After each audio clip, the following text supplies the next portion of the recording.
Okay, today I'm going to be talking about Naruto, specifically Hashirama.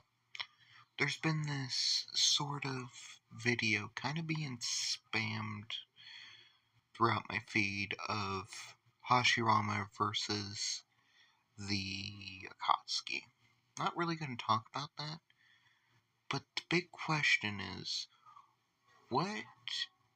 how good was Hashirama at Genjutsu? We see him use it once, technically. Depending on the manga versus the anime. The anime, it's Tobirama's Genjutsu, and the manga, Hashirama's one who actually uses it.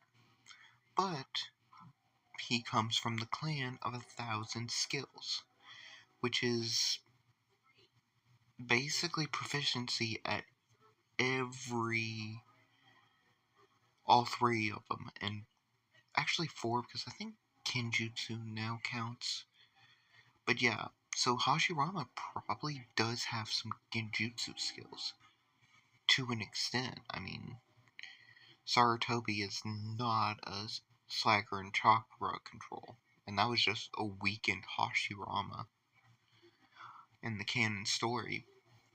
But it kind of leans onto a deeper issue in Naruto, in my opinion, with genjutsu, is it was just never really fleshed out for probably two reasons. One, yeah, it's probably pretty hard to draw. Let's be real. And two, it's kind of hard to power scale with it. Like, just not have some genjutsu master just dominate everything. Especially with the ocular genjutsu, where you're allowed to just look at your opponent or just throw it, kind of. They never quite fleshed that out, honestly.